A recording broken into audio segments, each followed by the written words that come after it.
What is motivation? Seriously, what is it? Okay, since nobody's going to answer me, I'll tell you. Motivation refers to the forces within an individual that account for the level, direction, and persistence of effort expended at work. In the clip from Office Space, the Bobs are interviewing Peter. These two guys are there doing an analysis on the overspending at Initech and how the company can save money by laying off people. Peter comes in not stressed, not dressed for work, and least of all, not worried about his job.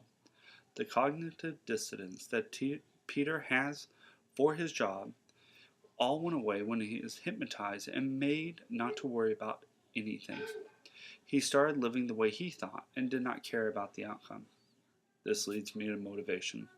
There are two categories of motivational theory: content and process theory. I believe what the Bobs are going for is the content theory of motivation, but Peter is in the process theory problem.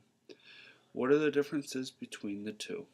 Content theory focuses on locating the individual needs that influence behavior in the workplace.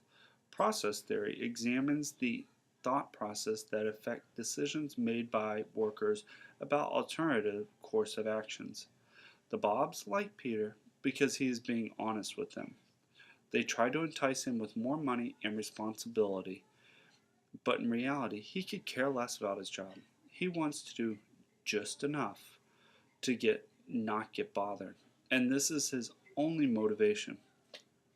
Motivation from an outside stimulus will only work if the person or persons looking for motivation are looking for motivation. People that need outside motivation are not lazy. They are just doing enough to get by and fulfill their personal needs.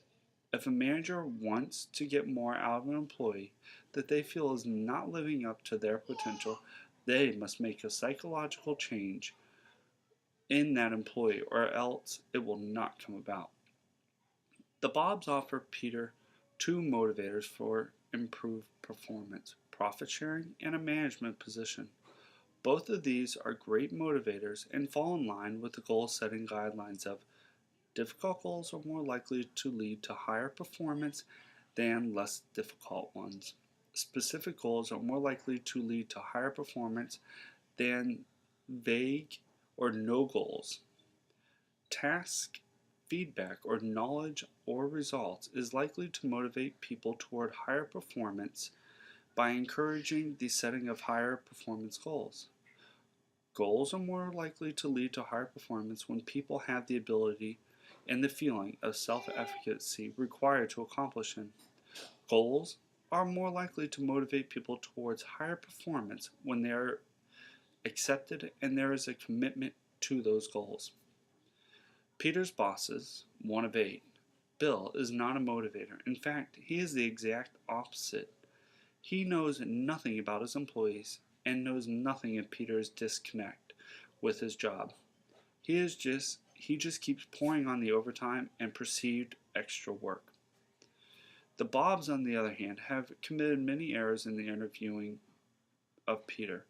They have fallen victim to the halo effect, similar rating across the board regardless of deficiencies in one distinct area, and personal bias error. The Bobs believe by giving Peter and a new job by job design, person plus good job fit, equals intrinsic motivation. This will motivate him, but they fail to see the real underlying issue, that Peter does not want to be there. In closing, it is up to the manager to motivate his or her employees. Managers have to be excellent leaders and know the underlying theories of management to get the most from their employees in every situation. It is the job of a manager to figure this out. There are many ways to do it. One is one-on-one meetings, surveys, and group meetings. But again, it is up to the manager to decipher the information given by the employees or employee and develop a personal style of motivation for each individual employee or group of employees. Thank you.